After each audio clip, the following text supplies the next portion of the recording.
Hello, good people. Welcome to my occasional tutorial blog type channel. Um, Officially, we are called the Rat Cow Soft blog. Rat Cow Soft is a company, an organisation, if you like, that I started, off my own back a number of years ago. It's basically just a way of me being able to produce something and putting a label on it so that I can, sort of like let people know who did what. I did it this way so that I didn't have to use my own name.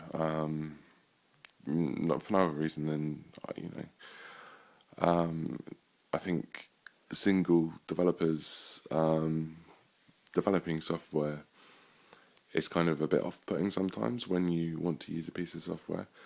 You think, well, there's only just one guy doing it, is it really going to have a longevity? Whereas if you kind of put an organisation behind it, it's a bit more faceless and such. And, there's a potential for it to expand if needs be in the future and for other people to contribute and it to become, something larger. And that was really the plan, if it panned out and everything was going to go my way and, you know, the situation led to software which other people found useful.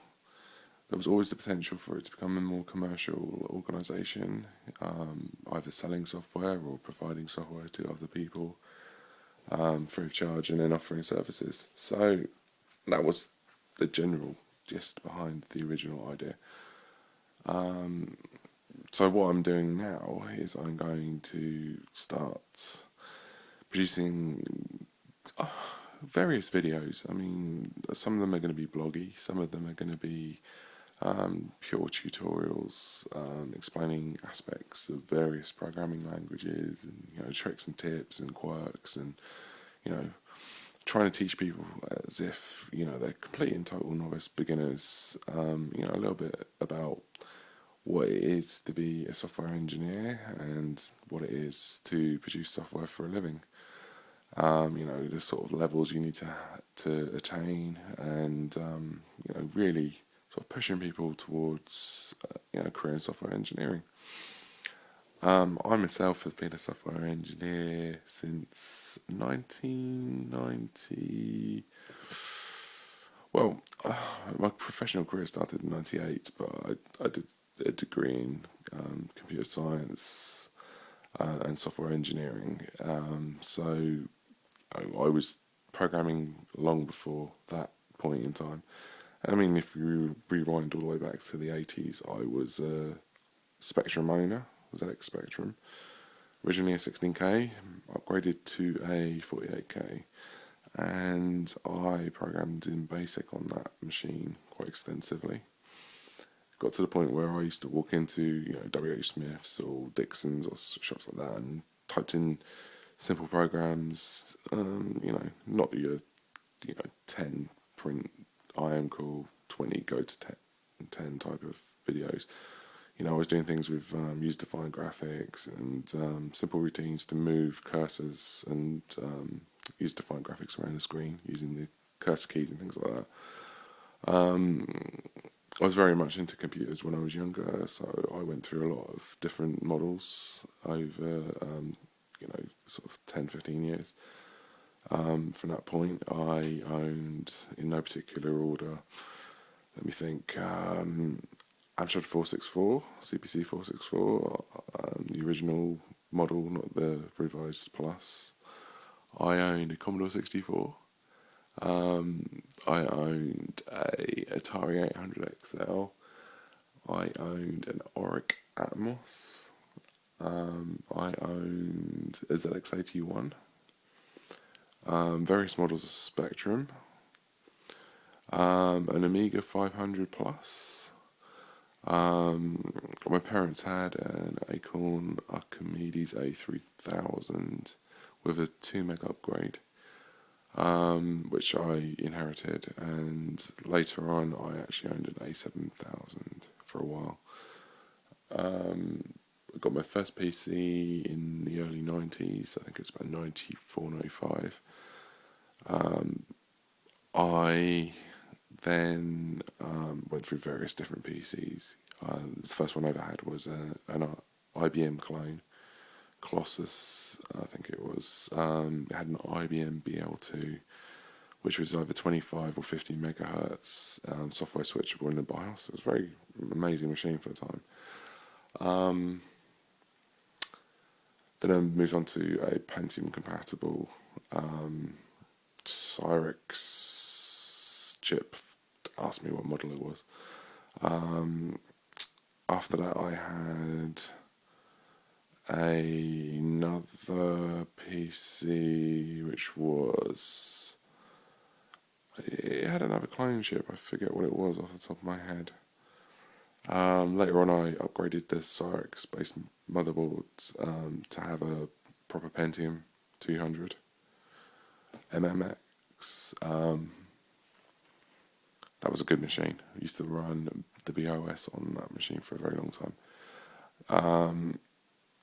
Along the way, I used a lot of different operating systems. I was installing Linux in the early 90s. I was using the BOS. I have previously owned a B-Box. I own a number of Power Macs, one of which is capable of running the BOS. So I've experience with the PowerPC side of BOS. I also used to run BOS on a lot of other machines, Intel-based machines. Had countless other machines along the way. I'm not going to list them all. So basically, I'm going to show you the hardware that we're going to be using. Most of the time, you're not actually going to see this hardware. Most of the time, this hardware is just literally going to be what I'm using to record using a screen capture. But basically, it's an MSI Wind U100. It's a pretty good laptop. I mean, people tend to look down a little bit on netbooks, and this is it's a reasonably early one. But you know, it's not a bad machine.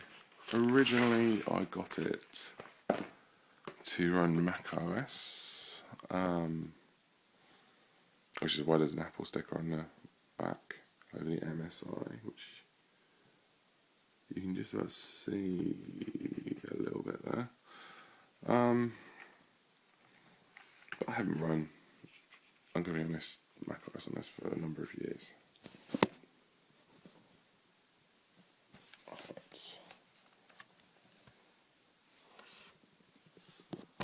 Oops. So yeah, it's a good machine. It's got a stock install of Windows XP Home at the moment.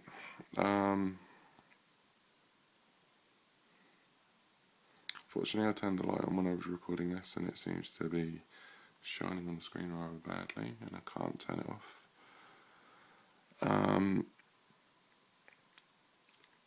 About the machine, I think it's got the 2 gig of RAM, so it's had an upgrade. I think 1 gig was standard.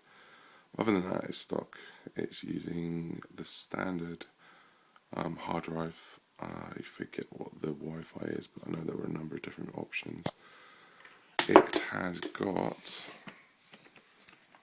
a rather large battery on the back,